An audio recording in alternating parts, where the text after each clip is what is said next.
First, you have some time to look at questions 1 to 4.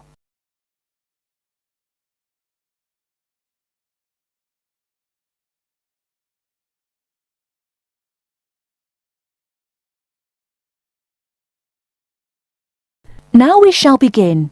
You should answer the questions as you listen, because you will not hear the recording a second time. Listen carefully and answer questions 1 to 4. Good evening, sir. Can I help you? Yeah, I think I left my camera on the train from London earlier today. Did you, sir? Oh, well. In that case, we'd better fill in a lost property form. Can you tell me your name? Yeah, it's Mark Adams.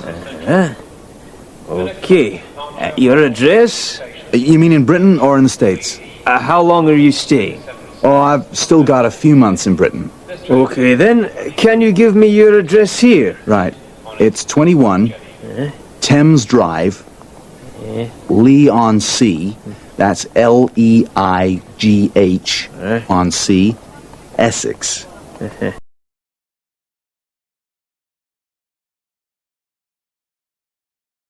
Before you hear the rest of the conversation, you have some time to look at questions 5 to 10.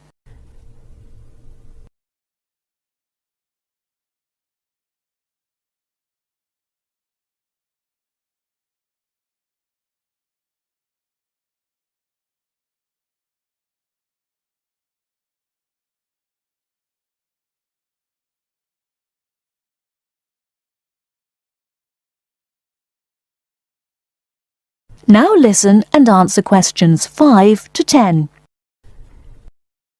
Do you want the phone number? Yes, I'd better have that. Okay, 0702 35211. Thanks. And you say it was a camera. What make and model? It's a Ricoh. Ricoh. How do you spell that? Ricoh. Okay, got that. Now, you say it was the London train. What time did it arrive in Edinburgh? At 4:55 this afternoon. Exactly on time. Well then, if we find it, sir, shall we phone you? No, I think I'll drop in the day after tomorrow to check up. Right you are, sir. We'll do our best.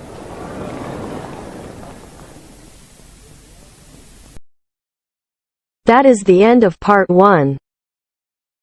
You now have half a minute to check your answers.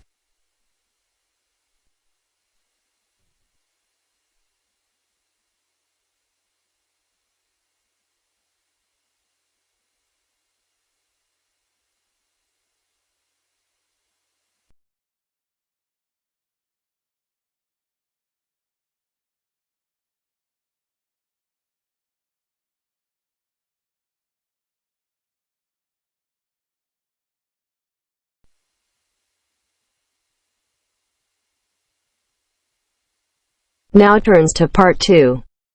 Part 2. You are going to hear the director of the Leadership Council give his welcome address at a convention. First, you have some time to look at questions 11 to 15.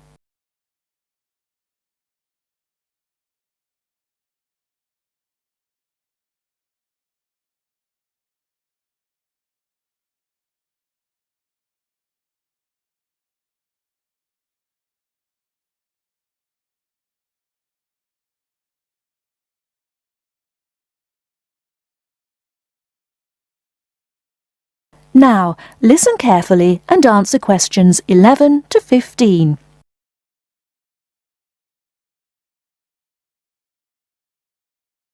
Ladies and gentlemen, can I have your attention, please?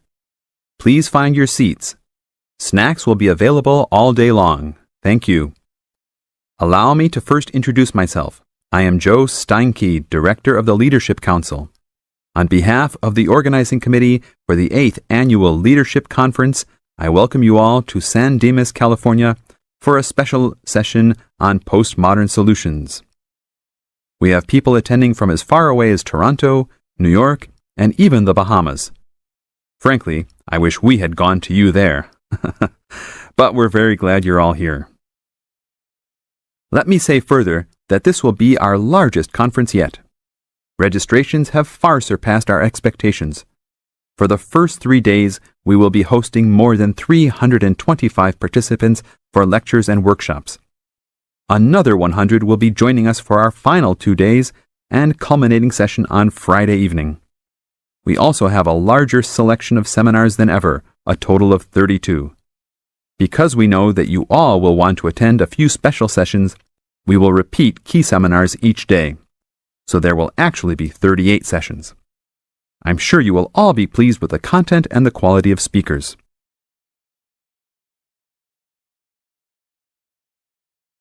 Before you hear the rest of the talk, you have some time to look at questions 16 to 20.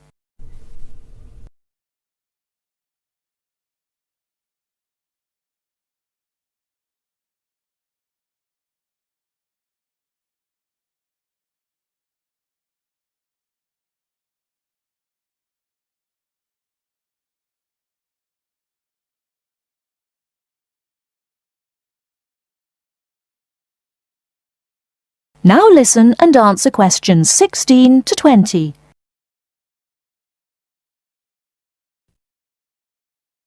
Now, for those who have opted not to take part in our bag lunches, there are a number of places nearby that we can recommend. We are located here in the Convention Center just across the street from the Harford Shopping Mall, and the place we most recommend is Vital's, which is just west across Queen Street on the opposite corner.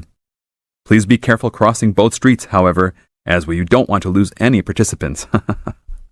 If you're not up to Vital's, you can also get some Italian food at the Olive Garden, which is further down Queen Street and east on Danning Avenue, across from the police station. They have a great minestrone soup and excellent breadsticks, all you can eat. On the other hand, if you want some good old American food, you can head to Fuddruckers for some big hamburgers or to the Cattle Company for some fat, juicy steak. Fuddruckers is next to the Olive Garden, but the Cattle Company is back closer to us in the opposite direction of Vital's. Just go east out of the Convention Center across King Street. It's on the same side as the Convention Center, so you just have one street to cross. Enjoy. But also, please make sure you are back for the afternoon sessions. These will always start at 1:30 p.m. That will give you an hour and a half for lunch each day. Sessions will be over each day at 5:30. Now, regarding the schedules we've printed out, there have been a couple of last-minute changes. The session titled New Leadership Strategies will no longer be held in Seminar Room 1, but in the main ballroom. This session has garnered much praise and is highly recommended to all, hence the change to a larger room. Another session has been canceled. That session was titled Leading by Serving, and it was scheduled for Daniel's room. The speaker for that session, Dr. Mark Green, had to return home for some urgent health situation. We wish the best to Dr. Green and that all is fine with his family. Finally, the session titled Using the Arts and Media has been changed to the second lounge room, Lounge 2. Please show up promptly for sessions and sit towards the front of each room so that all seats can be utilized. Also, turn off all pagers, beepers, and cell phones. Drinks and snacks will be provided outside each room, but please be careful at your tables. Enjoy the conference. That is the end of part 2. You now have half a minute to check your answers.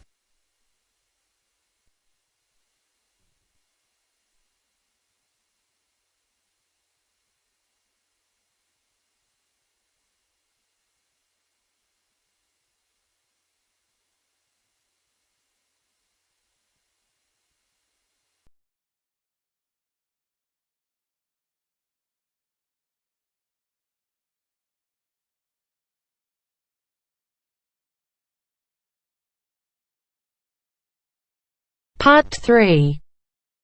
As part of our lecture series on everyday health issues, today's talk is on tiredness. We shall look at the main issues in turn, as well as some of the main research that has been carried out in this field. First, you have some time to look at questions 21 to 26.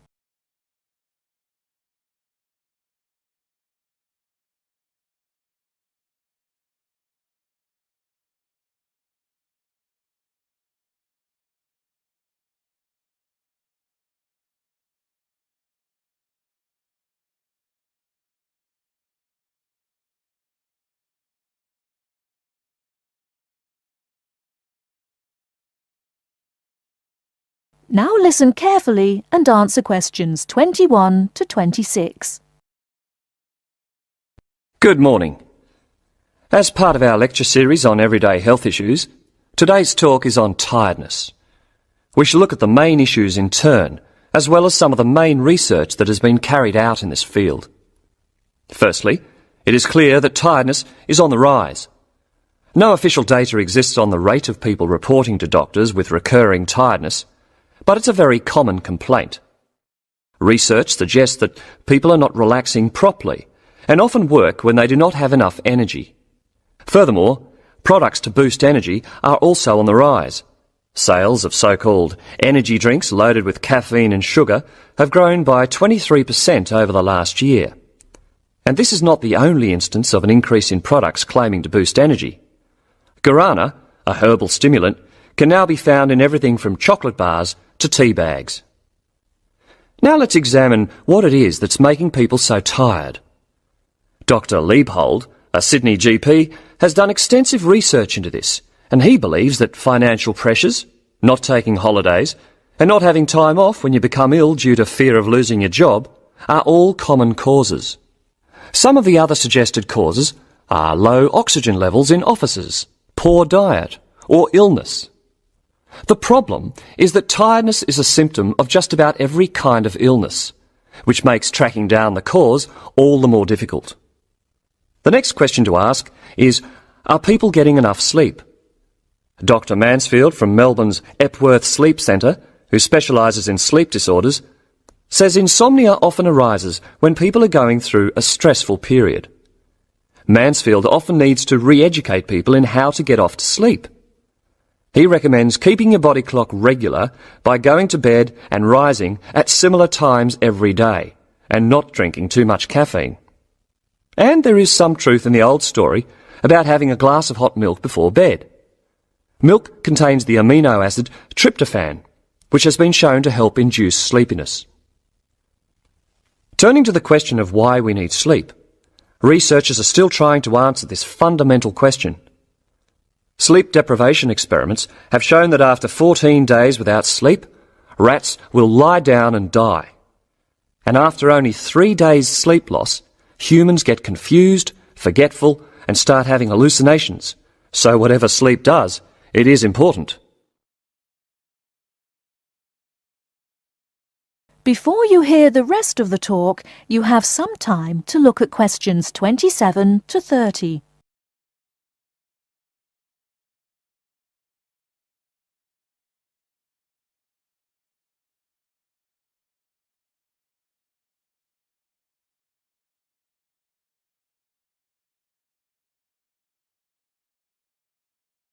Now listen and answer questions 27 to 30. However, not all researchers feel the same way. Trent Watson of the Dietitians Association is not convinced by McMahon's theory, explaining that our bodies don't really like to burn protein as a fuel, so it doesn't really contribute to energy levels. Carbohydrates, however, found in fruit, breads and pastas, are a more common fuel. Anyone following a rigidly high-protein diet with low carbohydrates, even if they are operating at low intensity during the day, could subject themselves to fatigue because they just don't have the carbohydrate stores, Watson says.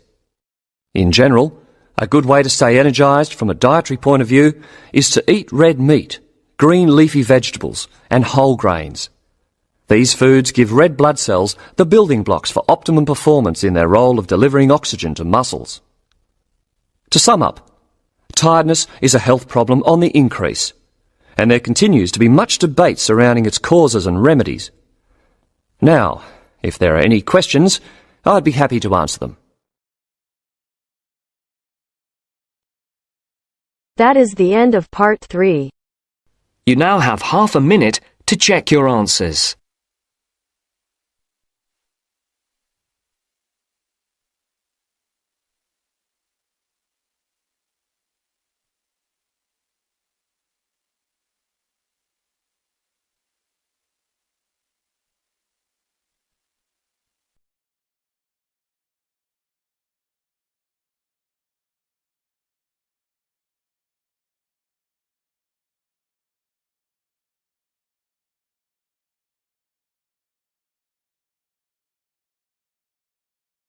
Now turns to part 4.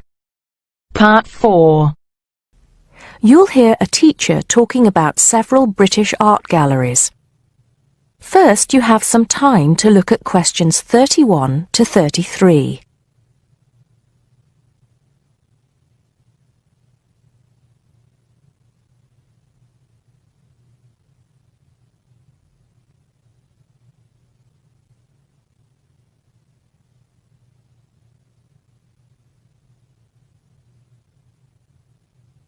Now listen carefully and answer questions 31 to 33. Good afternoon. Welcome to the first class of V100 Art and History. The objectives of the course, as you will have seen if you've taken a look at the syllabus, include familiarizing yourselves with the vocabulary and language of art, learning about the basic elements of art and design, and finally, discussing historical periods as they pertain to art. The course will also give you the opportunity to visit some of the many galleries and museums that Britain has to offer.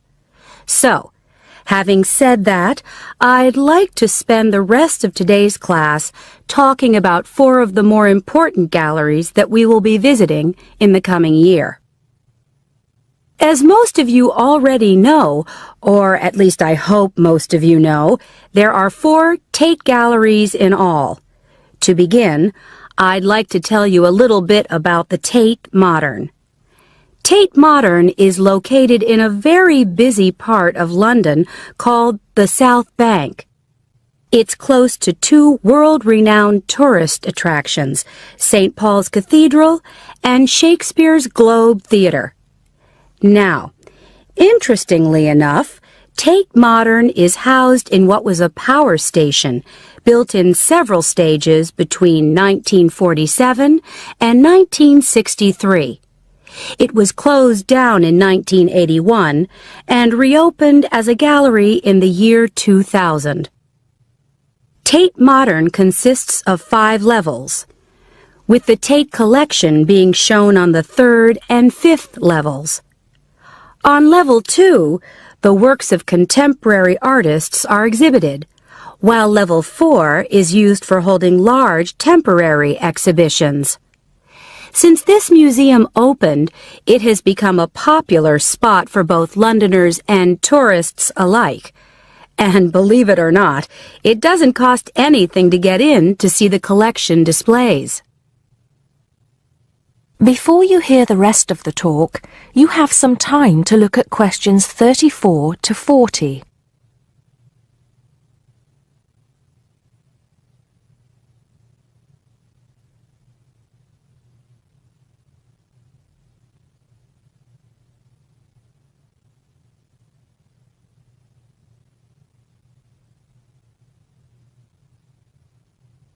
Now listen and answer questions 34 to 40.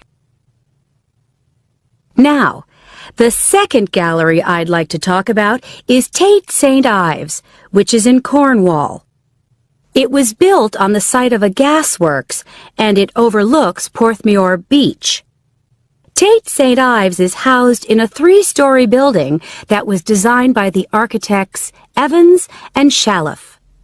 It was established in 1993, 7 years before Tate Modern was opened, and the gallery exhibits the works of modern British artists, including members of the St. Ives School, a group of artists living and working in the area from the 30s onwards. In later lectures, we'll be looking at the work of some of the artists who belong to that group and the ways in which they influenced each other. Okay, am I going too fast for any of you? No? Good. Next, I want to talk about Tate Britain, which is a gorgeous gallery situated right in the heart of Westminster. Tate Britain was the first of the 4 Tate galleries to open, and it was established in 1897. It was built on the site of an old prison, and when it first opened its doors, it was called the National Gallery of British Art. Later, it became known as the Tate Gallery, after the man who founded it, Sir Henry Tate. During its lifetime, Tate Britain has been damaged twice, once by floodwaters from the River Thames, and once by bombings during World War II. This gallery has an interesting range of exhibitions of historic and modern art from 1500 up to the present day. Now, the last gallery I'd like to tell you about is called Tate Liverpool. It's not hard to figure out where this gallery is located, is it? It was opened in 1988 to exhibit displays from the Tate collection, and it also has a program of temporary exhibitions. Tate Liverpool is housed in what was once a warehouse, and for some years it was one of the biggest galleries of modern and contemporary art in the UK. Well, that's a brief overview of just a few of the galleries we'll be visiting. I'd like now to look in a little more detail at what you can expect to see in each of these galleries, starting with Tate Britain. That is the end of part 4. You now have half a minute to check your answers.